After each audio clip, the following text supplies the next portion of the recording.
สบายดีพี่น้องสบายดีเด้อทักทายสบายดีพี่น้องผู้สุคนพี่น้องเอ้ยบ่สุหม่องสุบอนฮะมื้อนี้ก็อยู่ที่เฮือนปะแก้วพี่น้องเนาะเฮาสิมาถามเราให้รู้เรื่องว่าเราสิให้เขาบ่เฮือนชาลานแปนนะในเมื่อเราเว้ากับเฮาในคลิปตอนนั้นว่าเราสิให้เขาคันว่าสิให้เขาก็ให้เขามามั่างเอาเนาะคันว่าบ่ให้เขาก็บ่ให้เขามั่างก็บอกเขาดีๆเนาะอันนี้ก็ได้เฮามาถามเราชื่อๆเฮาบ่ได้มากดดันเราอีหยังพี่น้องเนาะคันว่าเราบ่อยากให้เขาแล้วก็เล่าไว้ดังไผแล้วก็แล้วแต่เราคันว่าเราว่าสิให้เขาอยู่แล้วเฮาบ่ทันเฮ็ดหัวเฮ็ดหาวได้พี่น้องอยากให้เขามั่างไปก่อนมันเข้ายากออกยากหามหั่นหามนี่นะญาติเราอยากมั่างอยากให้เขามามั่างเอาให้มันแล้วเนาะโอเคพี่น้องเนาะไปพบไปพ่อนํกันอีกเทื่อนึงพี่น้อง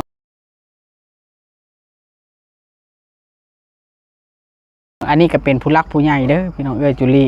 กับแม่กงวลีเพิ่นให้เบาลีเข้ามาถามเนาะ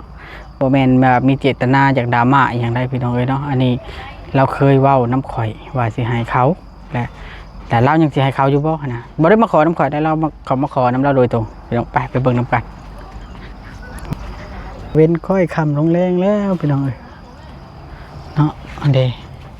เฮือหลังนี้แหละพี่น้องเนาะเฮือหลังนี้ละไปนี้แม่เท้านึ่งข้าวเฮิงเติบแล้วเอามานั่งพี่เอาตั้งมานั่งพี่สะอาดได้พี่น้องเฮือนเราเดี๋ยวเรากองขยะไว้จูดเป็นระเบียบเรียบห้อย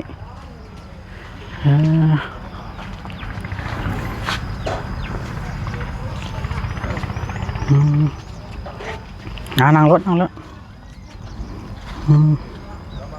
งอเข่าอันนี้ท่านปัดนั่งแถวนี้นะติดก่อนติดป่ะไปติดเองก็ได้เอาสบายดีเด้อไปเถอะสบายดีโอ้ที่ไปเนาะฮ้อนแดดเนาะฮ้อนแห้งอะไรเหื่อเนี่ยฮ้อนอยู่ว่าเจ้าก็ได้ปลาตัวยันว่าฮ้อนยันว่าฮ้อนจะค่อยปลาตัวเป็นจะได้อันเบิ่งสิถามมีเรื่องสิถามคือว่าเนาะผู้รักผู้ใหญ่แหละเพิ่นให้มาถามเรื่องเฮือนน้อยเจ้านี่นะได้ยินเจ้าเว้าตอนนั้นว่ามีผู้มาขอนะมีผู้มาขอแล้วก็แม่นเป็นจะได้ล่ะเจ้ายังสิให้ข้าเจ้าบ่คะหรือว่าจะได้หรือว่าสิให้แล้วเจ้ายังสิตัดสินใจสิให้เพิ่นอยู่บ่นะอันนี้ก็เฮาบ่ได้แม่นว่านั่นใดมันแล้วแต่ใจเจ้าเท่าเพิ่นว่าเจ้าเบิ่งว่าเขาทุกข์ยากก็อยากให้ก็แล้วแต่เจ้าหรือว่าจังได๋นะก็ทุกข์ยากแล้วเขาก็ได้แม่นบ่แม่นหั่นแหละเขาก็อยู่ในหน้าหั่นเด้ทุกข์ได้จังว่าค่อยอันนั้นหั่นนะค่อยก็ยังบ่ทันตัดสินใจเขาว่าน้องขายมีแต่พังมังกรนะทางในใจค่อยเนี่ยค่อยก็ว่าสิให้อยู่นักประทังอันห้านเครื่องนะเข้าไปตามทางนะเขาอยู่ในให้นาคันสมมุติว่าให้เขาเจ้าให้เขามามากเจ้าก็จงตัวนี้ไว้ให้เขาเฮ็ดค้ำไว้ให้ตัวใดเจ้าอยากดังไผใช่หรือว่าไปเก็บนั่นเก็บนี้ตัวนี้เห็นบ่อันทั้งเฮือนครัวนี่เด้เฮือนครัวนี่เนาะแม่นเจ้าก็ให้เขาเฮ็ดเสาใส่ให้แม่นลาบอกเขามามากเปิดว่าแล้วก็เฮากับคนดินเขาไปหั่นแล้วมันก็นั่นเนาะพอผลไม่ตรงหามแม่นค่อยทำบ่ได้ดังกลางคืนหันค่อยหิ้วเขาแต่ลูกยันฝนตกหามโอ้อย่ามันจะเช้ามาแล้วค่อยปัดโดยเพราะว่ามันก็ผลก็บ่ได้นั่นปานใดนะผลก็บ่ได้แห้งดอกเดี๋ยวนี้นะแม่นเพิ่นให้ค่อยมาถามเพราะว่าเพิ่นจะเฮ็ดหัวเฮ็ดหาวล่ะยันแบบว่าเขามามั่งยามเฮ็ดหัวเฮ็ดหาวแล้วมันเอาออกยากแม่นหั่นแหละประมาณนะคันเจ้าว่ายังใช้เขาอยู่ก็ให้เขามามั่งเอาเจ้าจะให้เขาซำใดกันแล้วแต่แม่นเพราะว่าอันนั้นนะมีการซื้อการแลกบ่หรือว่าบ่ได้ซื้อเจ้าก็สิฮู้อันผู้อยู่ในเฮือนคุณแม่ให้เด้ผู้อันลูกเลี้ยงลุงวันชัยน่ะบ่นั่นแล้วมันขอค่อยบ่ตัวดอกแล้วแต่เจ้าให้ก็ให้ค่อยบ่ได้ว่ามันเพราะว่ามันเป็นของเจ้าเด้ แม่เอ้ยว่าเฮาหันอีตนเฮาในเฮาขอว่าเฮาจังได๋ให้ได้ไปปลูกเจ้าก็ที่อยู่ซำใดอันนี้เมื่อน้ำมาเบิ่งกันพังมังกรหั่นนะสังกะสีก็เพิ่นช้อยขอว่าหั่นนะผ้าไม่เฮียนก็ไม้เส้นก็บ่อูแล้วขอยว่าสินะเพิ่นช้อยได้ขอยว่าแฟนปื้มยังคงพัวกันเบิดดอกวันนี้แหละแล้วค่อยปรากฏชื่อดิจ้ะแล้วค่อยว่าได้ก็คงจะเท่าทั้งหมดนี่โดยแต่เจ้ายังว่าคือว่าสิให้เขาอยู่เนาะคือว่าสิให้อยู่ห่างบ่ทันบอกมันว่าสิให้กันพังเมืองก่อนนะแต่ว่านั่นแหละว่านั่นมันนะมีแต่ว่ามื้อแลงล่ะให้เจ้านอนตัดสินใจเบิ่งคันหายก็ให้มันก็บ่ได้มีเวลามันทำบ่ทันมีเวลามาเอาดอกเดียวกันบ่หึงเติบแน่พุ่นมันยังว่าอยู่เป็นทิศปลายสิพุ่นแล้วมันทิศปลาย2ทิศพุ่นแล้วคันมันให้เฮาก็ได้มันเว้าก่อนบ่เลยเด้เฮายากเพิ่นเฮ็ดเวียกบ่เฮ็ดเวียกทางบ่ทันได้ตกลงเนี่ยมันเว้าก่อนบ่แล้วนะให้บ่ให้กันก็บ่พาเว้าดำเอ้ยว่ากันคือก้อนสินะกันพังเบิ่งจะดอกกันพังมันก่อนเจ้าว่าชับนี้แล้วมันว่าย่างเลาะไปเรามาเด้ได้ดีแล้วว่าเราอยู่ปานใดมันว่าดีแล้วแม่เอิ้มนะบุญเจ้าล้นทับเลยมันว่าจะมีเบิ่งเลยโดยนาจันแล้วก็มาเบิ่งกันนี่เมียเท่าเมียงผู้อันขี่รถมากินนี่นะบ่ผู้ย่างทางห้างอีกเพิ่นมาเบิ่งบ่อยู่ปานใดแก้วเอ้ยอันนี้แล้วว่าเป็นบ้านเป็นเมืองหมดแล้วมันว่านี่แต่นี่แล้วบ่มานี่คราวนี้มาแห้งคักแห้งม้วนนี่ไผเขาลุกคือเพียงนี่ไผน่ะนี่บ่ชนนี่แล้วไผลุกไผเขาลุกแจ้งคือเพียงนี่ไผไตหั่นน่ะแผ่นใหญ่เนาะเขาไตอันดอกอันเป็นห้อยเป็นปุ่มมันเด้แต่ล่างแผ่นใหญ่เด้แผ่นใหญ่ม้วนได้คนเขาออกมานะเขาอยู่ใช้ล่ะเขาอยู่หน้างัวควายเขาชวนอ้อยชวนสั่งเขาแล้วอันชวนมันก็เท่าแล้วดอกมันก็ชีรุ่นน้องค่อยอยู่ชี5 ปีพัวมันก็ปีปานเจ้านี่แหละแต่เมียเด็กน้อยบ่เด็กน้อยเด็กน้อยนี่รุ่นลูกมันลูกหลานมันอีกงั้นนั่นแหละว่ามันพังก็แม่นั่นแหละขึ้นเฮือนค่อยก็ยังได้ไปขึ้นเฮือนเขามาอยู่นี่บ่อ้าวมิจะค่อยได้เขามาหาทีอันนี้เป็นผูกแขนไปอย่างคนอื่นเขาไม่ได้หาได้แต่ค่อยลีเหมือนนั้นไหนค่อยประธานตาจินใจขาดจากกันพังเมืองก่อนคำค่อยเคยเว้ากันเนี่ยชาวบ้านค่อยเคยเว้ากันนะมันเลยเปลี่ยนบ่ได้แม่นแล้วเพราะว่ามันเรื่องนี้เนี่ยผู้ใหญ่ดอกค่อยมาถามค่อยก็บ่ได้อันนั้นแหละเพราะว่ามันสุดท้ายมันก็แล้วแต่เจ้าเนาะเฮาบ่ได้ชนอยู่แล้วว่าให้หรือบ่ให้มันก็บ่ได้เกี่ยวกับเฮาเลยก็อันนั้นคันมันค่อยบ่ยังให้ก็ชุดแล้วมันบ่ชุดแล้วมันบ่ได้เกี่ยวกับเฮาไว้เก็บเครื่องเก็บของเนาะมันแล้วแต่เจ้าเพราะว่าเฮาบ่ได้มีสิทธิ์บังคับเจ้าจังซั่นจังซี่ได้มันแล้วแต่ใจของเจ้าแล้วแต่น้ำใจของเจ้าก็คือซุมเฮาน่ะที่ให้เพิ่นให้มาถามนี่เพิ่นว่าบางเทื่อน่ะจะเฮ็ดหัวเฮ็ดเท้าแหละมันเฮ็ดแล้วน่ะมันประตูมันสิแคบแล้วมันเข้าออกยากนะแต่เพิ่นมาบ้างเอาแล้วอันนั้นพอได้ให้เจ้าปลูกผักปลูกมีเพิ่นเอานะอยากปลูกให้แล้วผักมันยังสิเฮ็ดอยู่ได้ค่อยยังเมื่อยโอ้ยอันนั้นก็ไข่อยู่3 คืนละ5เอาขอโทษเด้อบ่สุภาพออกแน่ช่องเมื่อคืนนี้ไปใช้ไหมเฒ่าเมื่อคืนนี้หั่นที่เมื่อคืนนี่เมื่อนี่แล้วพากันไปพุ่นแหละนี่หั่นกลางคืนอ้ายน้องเอา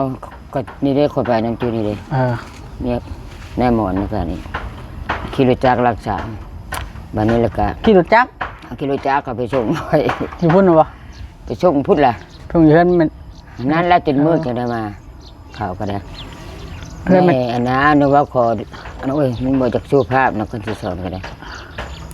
ไอ้น้องเขาก็มาเต็มเพื่อน1 คืนเราจนบ่ได้นอนจนแจ้งมาเท่าแอร์นะบ่เราให้มาเท่าแอร์ผู้อันเอาก็อันเดียวนั่นล่ะเท่าแอร์อยู่กลางบ้านนี่บ่แอร์บ้านน้อยผู้แอร์ลื่นนั่นแหละแอร์บักน้อยนั่นแหละแล้วเป็นยัง บักน้อยก็ฝากเงินมาผู้ใดก็ฝากเงินมาค่อยผัดมีเงินแน่ค่อยก็เลยไปพบลูกค่อยน้ำกันเขาชกของพุ่นและล่ะ ฮะ พวกเรา เออ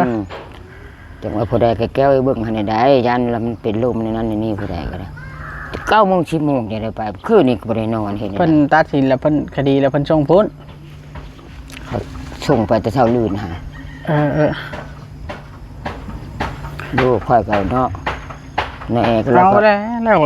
อายุเพิ่นก็เฮิงเติบจังออก เพิ่มเติบเขาก็ปล่อยนะค่อยเว้าหั่นนะลาเพิ่นบ่คักมกคักใจนี่ โอ้ยไปอยู่พุ่นแฮงอันนั้น สบาย แฮงสบายกว่าคนบ้านข่อยนะโทรหากันเฉย เออ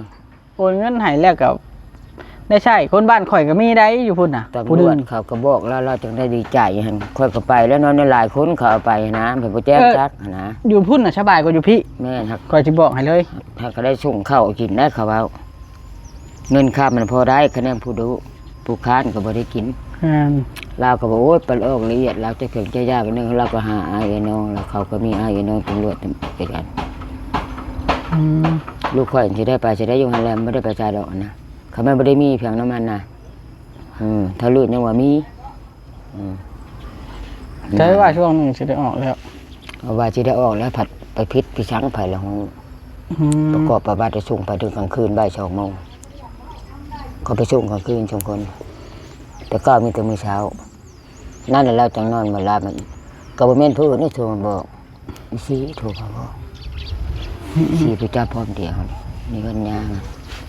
หัวมันก็อยู่ต่างหากมันก็อยู่ต่อกันเป็นแถวอยู่ดิอยู่นอกพี่เด้ค่อยโอ้ยไปเขาก็ดีใจเบิกเขาแล้วว่าเขาเอาลูกค่อยไปค่อยเห็นเป๊กแล้วตั้งแต่ไปเข้าเขาไปมีเงินมีคำในใช้ไปให้ลูกพอได้แต่ค่ารถกับอันกินเล็กน้อยพักมี4 ชั่วโมงทำโคเข้าเท่าชี้ชา5 ลูกค่อยเอาไปให้เงินสูงชุดละ50 แสนหนึ่งโรงพยาบาลบ่มีจักกี้เขายังว่ามีพี่ช่างไปอันแล่นหันแล่นนี่เท่า2 ล้าน 3 ล้าน 4 ล้าน 5 ล้านตลอดเลยค่อยแห้งบ่ได้มีเพียงแล้ววะแม่เอ้ยคันมีเงินนี่จะมาเอาออกก็ได้แม่เฮาบ่คิดว่าเจ้าบ่มีดอกแม่เอ้ยเฮาอยู่ปานนี้แหละเท่าใดปีก็ยามันว่ามันบอก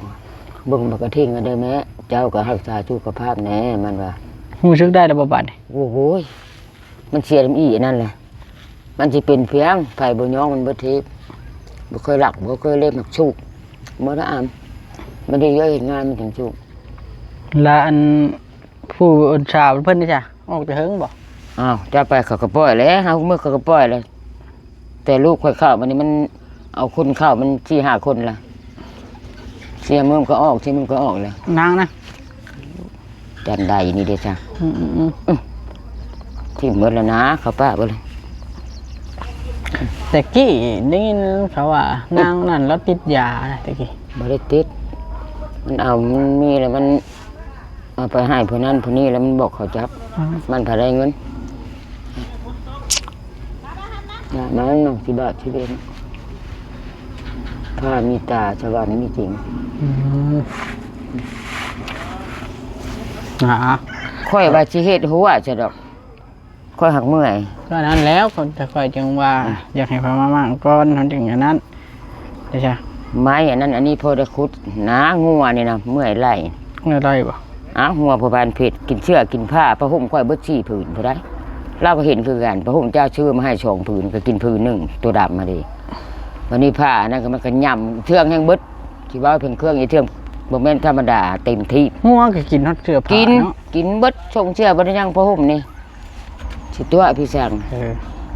ลาวก็จนได้มาเลือกตัวใดดีตัวบ่ดีแล้วจูดใส่กระเป๋าให้เขาจูดเบิ่งจนเบิดกินเครื่องอีเทืองแม่นสิธรรมดาเด้อตลาดนัดผู้กินจนเบิดก้อยเบิดจัง4-5 ผืนผ้าห่มก็ยามันเนาะมันกินว่าพื้นมันแนวพระสิงูเนาะเพิ่นบ่จักว่าเพิ่นมีงัวว่าเพิ่นปล่อยเขามาโอ้ยเที่ยวงัวกินมันยำมันนี่มันสิเป็นผมมันสิจูดแพ้ทิมเชื่อคือกันนั่นแหละมันจะเป็นแต่เอาเลย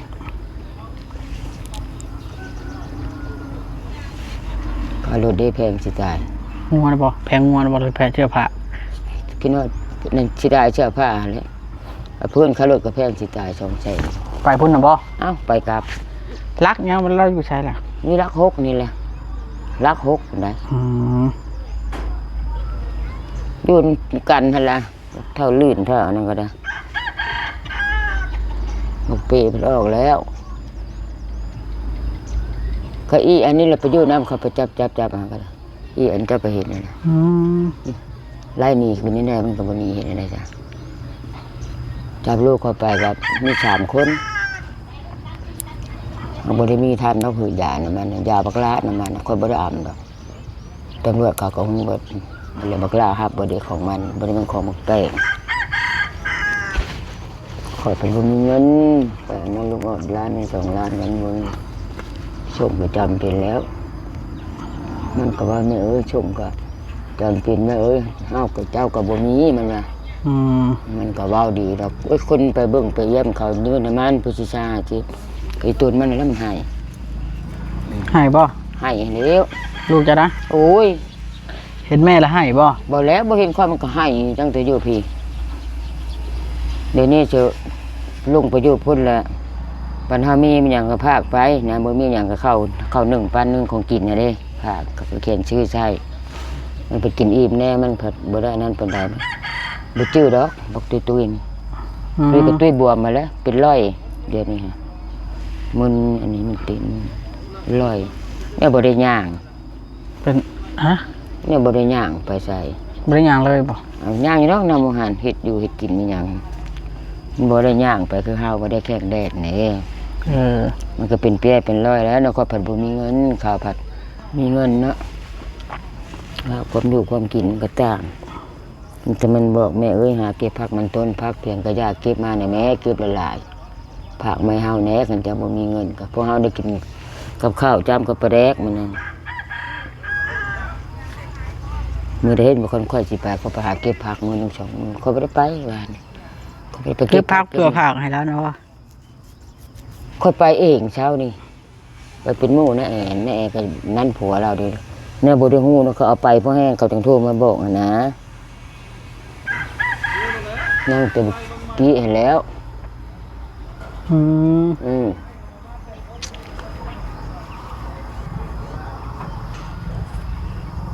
พวกจับพร้อมกันกับเท่าลื่นก็เอาแต่ตาลื่นนั่นแหละไปบักน้อยก็พากมาเงินเช้านี่ก็พากเงินบักน้อยอีกหั่นล่ะพากมาได้ให้แม่มัน2,000 อืม แต่ละเดือนเดียวนี้แม่ย่างนั่นนี่แล้วก็ไปเอาเงินนั้นเงินอันนี้นี่แล้วก็ไปเช้านี้เลยเราก็เข้าไปหาหน้าหัวตา เราก็พอได้แล้วเนาะ อาแม่นเขาว่า10 ไปมื้อ15 มื้อจังไปหาได้อยู่แกงคันเขาบอกเราฮะ อืม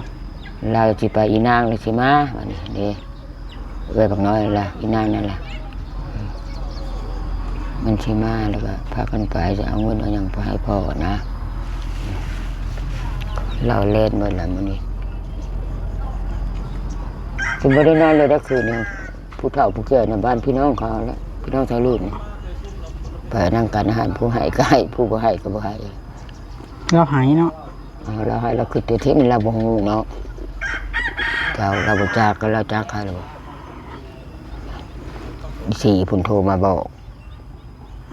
น้อยก็ยังบ่ฮู้จักเมื่อกี้บ่จักเขาเอาพ่อไปค่อยเห็นแต่ของเกาะมันยังว่าจะคืออีพ่อแท้เฮาอยู่บ่าห้องกันนี่มันเราบ่จักเด้พูดอีสี่แล้วมันฮู้มันเห็นมันเอาโทรศัพท์ตำรวจโทรบอกแต่ว่าเราก็บ่จักในเฮ็ดป่นอยู่นะเป็นในนั้นดอก บ่จักแน่แหละเนาะ